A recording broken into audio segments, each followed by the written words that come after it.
साथियों जय हिंद, वंदे मातरम। स्वागत है आप सभी का सैनिक सुविधा पर। साथियों, अगर आप भी पूर्व सैनिक हैं और रोजगार की तलाश में हैं तो आज का वीडियो आप सभी के लिए बहुत महत्वपूर्ण होने वाला है, क्योंकि साथियों आज के वीडियो में बात होगी दिल्ली पुलिस में कांस्टेबल पद के लिए वैकेंसियाँ निकली हैं, बड़ी बम्पर भर्तियां हैं।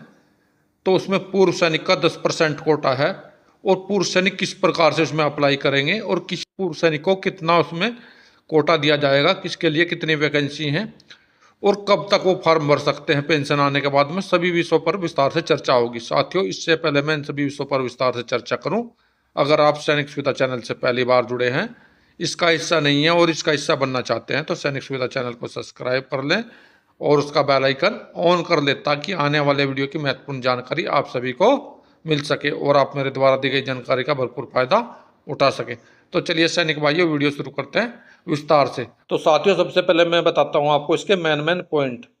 तो आपका इसमें ऑनलाइन अप्लाई करना स्टार्ट हो जाएगा 22 सितंबर 2025 से और आपके रजिस्ट्रेशन की लास्ट डेट रहेगी 21 अक्टूबर 2025 11 बजे तक शाम को, रात को। और फीस पेमेंट करने की लास्ट डेट रहेगी इसकी आपकी 22 अक्टूबर 2025 रात को 11 बजे तक। और इसका जो सीबीटी एग्जाम डेट होगी, यानी कि जो पहले वाला एग्जाम होता है इसका लिखित परीक्षा, तो वो दिसंबर 25 से लेकर जनवरी 2026 के बीच में होगी दोस्तों। तो इसमें एप्लीकेशन फीस रहेगी जनरल, ओबीसी, ईडब्ल्यूएस के लिए 100 रुपये और SC ST और फीमेल के लिए कोई फीस इसमें नहीं रहेगी। दूसरा, इसमें भूतपूर्व सैनिकों के लिए भी कोई फीस नहीं है, उनके लिए भी फीस माफ है इसमें। तो बात करते हैं इसमें आपकी एजुकेशन क्वालिफिकेशन की। तो इसमें कम से कम आपको 12वीं पास होना चाहिए किसी बोर्ड से और आपके पास में light motor vehicle driving licence होना चाहिए। और दोस्तों, इसमें वो सभी पूर्व सैनिक अप्लाई कर सकते हैं जिनके पास में पूर्व सैनिक का दर्जा है। इसमें कम से कम आपकी एज 18 साल होनी चाहिए, अधिक से अधिक 25 साल होनी चाहिए, यानी कि आपका जन्म 2/7/2020 से लेके 1/7/2007 के बीच में हुआ होना चाहिए। और साथियों, इसमें पूर्व सैनिकों के लिए एज रिलैक्सेशन का अलग से प्रावधान है, वो आगे मैं आपको वीडियो में बताऊंगा। अभी बात कर लेते हैं इसके टोटल पोस्ट की दोस्तों। तो टोटल पोस्ट है इसमें 7,565 पोस्ट है दोस्तों। तो साथियों, पहले देख लेते हैं कांस्टेबल मेल के लिए। जर्नल वालों के लिए 1914 वैकेंसी है, ईडब्ल्यूएस के लिए 456 है, ओबीसी के लिए 967 है, SC के लिए 729 है, ST के लिए 342 है। टोटल पोस्ट 4408 है पुरुष के। और दोस्तों भी देखते हैं इसमें कांस्टेबल मेल कमांडो और फीमेल दोनों के लिए, ये एक सर्विसमैन के लिए बता रहा हूं मैं आपको। जर्नल के 106 वैकेंसी है, ईडब्ल्यूएस की 25 है, ओबीसी के 56 है, SC के 138 है, ST के 51 है। कुल मिलाकर 376 पोस्ट है दोस्तों। इसके अलावा दूसरे कांस्टेबल फीमेल के इसमें 1000 से, जर्नल के 1047 है, ईडब्ल्यूएस के 249 है, ओबीसी के 531 है, SC के 457 है और ST के 212 है। टोटल मिला के 2496 है। और साथियों, इसमें एक्स सर्विसमैन के लिए भी अलग अलग कैटेगरी हैं, जैसे कि हमारे जो एक्स सर्विसमैन है उनका 10% कोटा है, वो भी उनको अपनी कैटेगरी के हिसाब से मिलेगा। और उसका 50% कोटा उन पूर्व सैनिकों के लिए है जिन्होंने कोई स्पेशल कोर्स किया है, स्पेशल कमांडो कोर्स वाले हैं, स्पेशल इंस्ट्रक्टर कोर्स वाले हैं, उन सभी के लिए। तो साथियों, भी इसमें देख लेते हैं फिजिकल का दोस्तों। तो सबसे पहले फिजिकल में रहेगी रेस। तो पहले देखते हैं मेल के लिए। तो मेल के लिए 1600 मीटर की रेस है, समय है 6 मिनट। लेकिन जिनकी एज 30 से 40 के बीच में उनको 7 मिनट मिलेगा और जिनकी एज 40 से ऊपर है उनको 8 मिनट मिलेंगे दोस्तों। तो उसमें लगभग वही लोग आते हैं जो पूर्व सैनिक हैं। इस प्रकार से फीमेल का 1600 मीटर रेस के लिए 8 मिनट का समय है, लेकिन जिन फीमेल की एज 30 से 40 साल के बीच में उनको 9 मिनट मिलेगा और जिनकी 40 साल से ऊपर है उनको 10 मिनट मिलेंगे। अभी है लॉन्ग जंप की बात। तो मेल के लिए 14 फीट है और 30 से 40 साल एज वालों के लिए 13 फीट है और जिनकी एज 40 साल से ऊपर है उनके लिए 12 फीट है। फीमेल के लिए 10 फीट है, जिस फीमेल की एज 30 से 40 के बीच है उनके लिए 9 फीट है और जिसकी एज 40 साल से ऊपर है उनके लिए 8 फीट है। अभी करते हैं हाई जंप की बात। हाई जंप मेल के लिए 3.9 फीट है, लेकिन जिसकी एज 30 से लेकर 40 साल के बीच में उसके लिए 3.6 फीट है और जिसकी एज 40 साल से ऊपर है उसको लिए 3.3 फीट है। इस तरह से फीमेल के लिए हाई जंप 3 फीट है, लेकिन जिस फीमेल की एज 40 से ऊपर उसके लिए 2.9 फीट है, और जिसकी एज 40 साल से ऊपर उसके लिए 2.6 फीट है। इस तरह प्रकार से हाइट की बात करें तो अनरिजर्व, ओबीसी, ईडब्ल्यूएस और एससी इसके लिए 170 सेंटीमीटर है दोस्तों, और एसटी के लिए 165 सेंटीमीटर है। फीमेल के लिए अनरिजर्व, ओबीसी, ईडब्ल्यूएस इन सब के लिए 157 सेंटीमीटर, लेकिन एससी एसटी वाली फीमेल के लिए 155 सेंटीमीटर है। चेस्ट की बात करें अनरिजर्व, ओबीसी, ईडब्ल्यूएस और एससी मेल कैंडिडेट के लिए 81 सेंटीमीटर होनी चाहिए, फुलाकर 85 होनी चाहिए, और एसटी के लिए वैसे 76 होनी चाहिए, फुलाकर 80 होनी चाहिए, और फीमेल के लिए चेस्ट का कोई मापदंड नहीं है।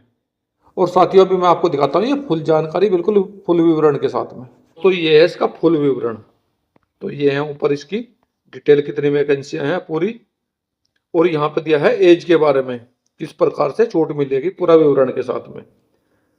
तो दोस्तों इसमें SC ST को तो 5 साल की छूट मिलेगी, इसके अलावा ओबीसी को 3 साल की मिलेगी, और स्पोर्ट्समैन है जो भी है उनको 5 साल की मिलेगी।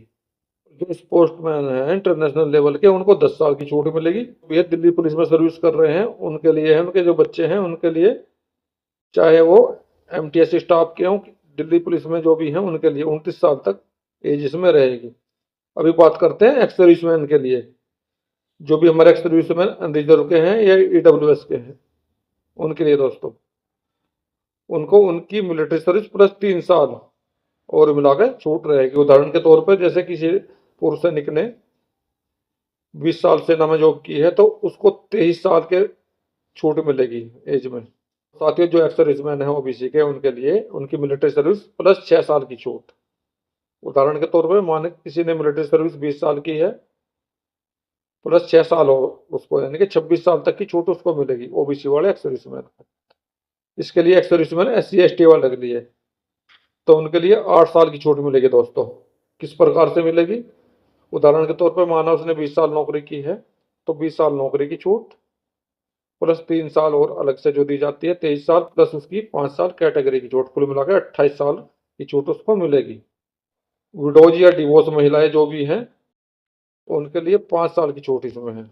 तो साथियों इसमें पूर्व सैनिकों के लिए कुछ महत्वपूर्ण बातें दी गई हैं, उसके मेन पॉइंट में आपको दिखाता हूं। देखिए पैरा इसका 5.6.1 इसमें आप देख सकते हैं, इसमें दिया है they have been discharge from the armed force with 2 years from closing in the receipt of the online application form.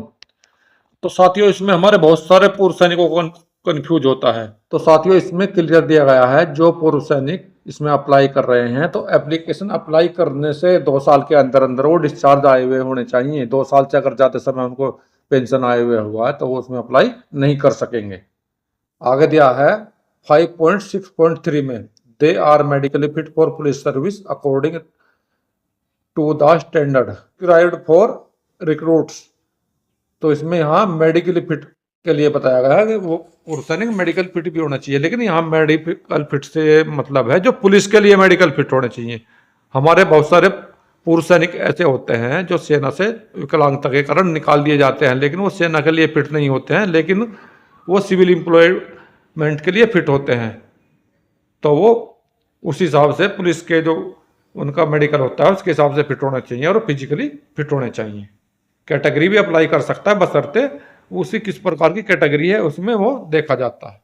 All such candidate who are serving in the armed force to apply under ex serviceman category भी required submit NOC from department of document verification which clearly mention their date of the discharge from armed force, date discharge, date of the completion engagement within the armed force. तो इसमें यही दिया गया है जो भी पूर्व सैनिक जॉब कर रहे हैं और वो अप्लाई कर रहे हैं, जैसे कि हमारे बहुत सारे पूर्व सैनिक ऐसे होते हैं वो पेंशन आने वाले होते हैं कुछ समय में 6 महीने के अंदर या 4 महीने के अंदर, और वो जब इसका एप्लीकेशन स्टार्ट होते तो उसमें अप्लाई करना चाहते तो वो NOC अपनी बनवा लें, क्योंकि डॉक्यूमेंट वेरिफिकेशन के समय उनको NOC जमा करनी होगी कि उसमें लिखा होना चाहिए किस दिन वो पेंशन आएंगे। और इसमें जिनके पास में एनसीसी सी सर्टिफिकेट है उनको 5% एक्स्ट्रा मार्क्स मिलेंगे, और जिनके पास में बी सर्टिफिकेट है उनको 3%, और जिनके पास ए सर्टिफिकेट है उनको 2% मिलेंगे। इसके अलावा जिन लोगों ने ग्रेजुएट किया हुआ है, जो फर्स्ट क्लास से पास है उनको 4%, और जो सेकंड क्लास से पास है उनको 3%, और क्लास से पास हुए उनको 2%। दोस्तों ये इसके एग्जामिनेशन सेंटर हैं ऑल इंडिया लेवल पर। मैं वीडियो को धीरे धीरे थोड़ा ऊपर की तरफ चला रहा हूँ, आप इसको पॉज करके देख सकते हैं। जितने भी ये सेंटर हैं इन सभी के नाम पॉज करके देख सकते हैं साथियों, क्योंकि मैं सबके नाम लूंगा तो वीडियो बहुत बड़ा हो जाएगा।